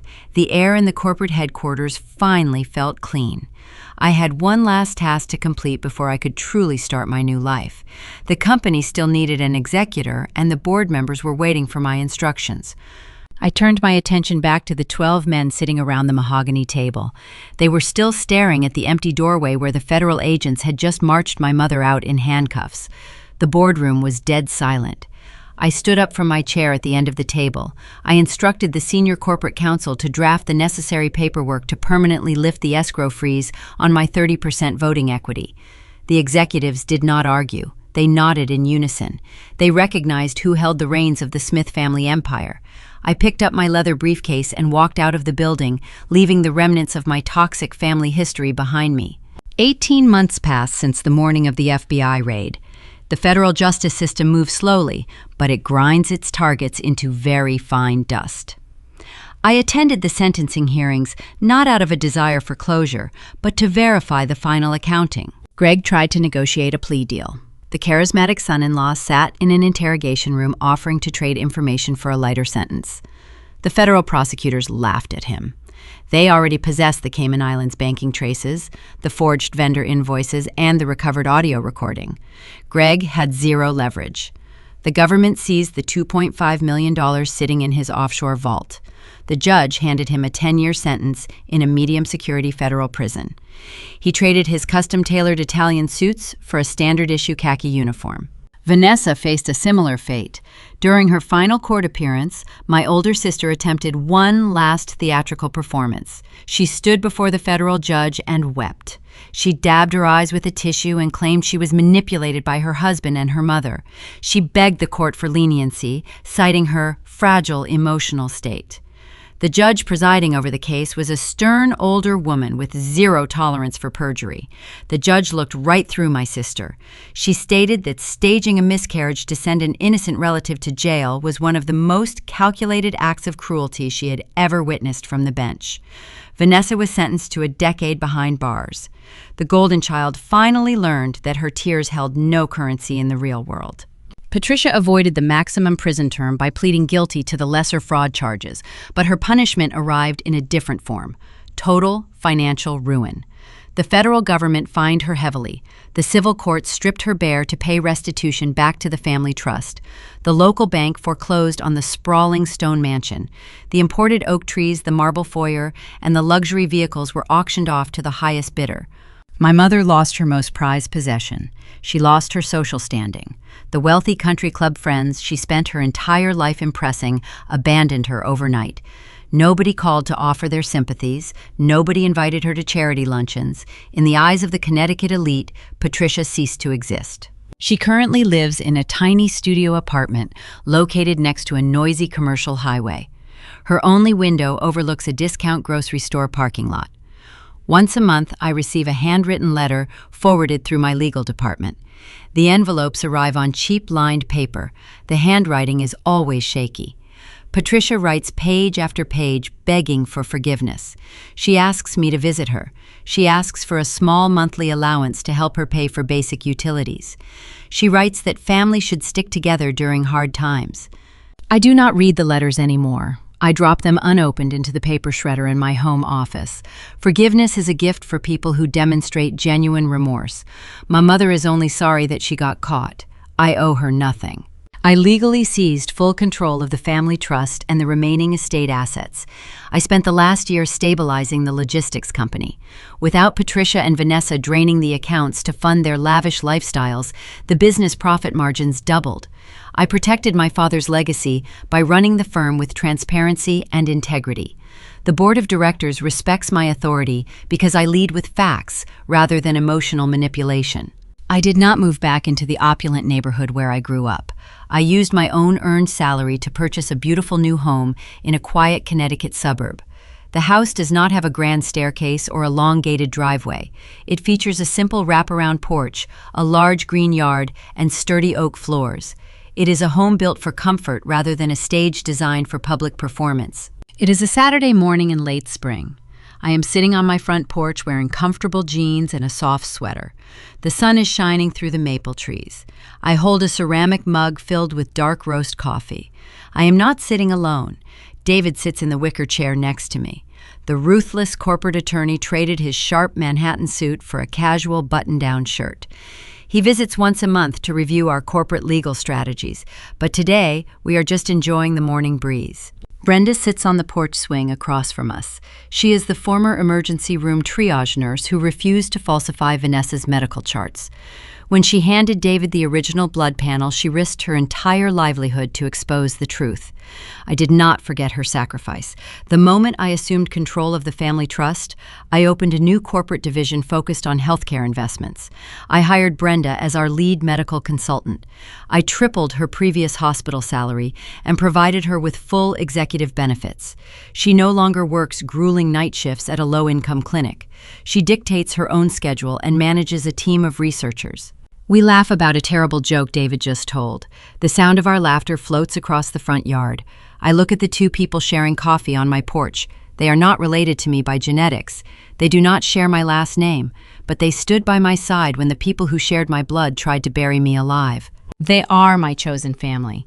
They sit at my table because they earned their seats through loyalty, respect, and unshakable honesty. I do not have to buy their affection. I do not have to audit their motives. I am 33 years old and I am finally at peace. The anger that kept me warm during those cold nights in a concrete cell is gone. The bitterness washed away, leaving behind a solid foundation.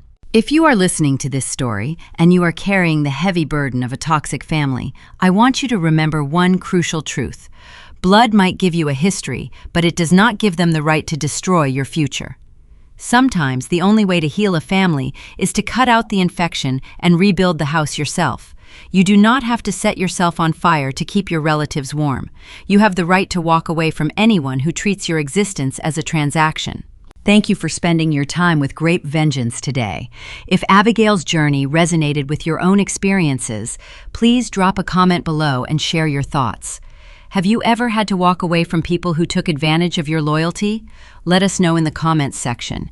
Do not forget to hit the like button and subscribe to the channel for more true-to-life stories about boundaries, justice, and finding your own peace.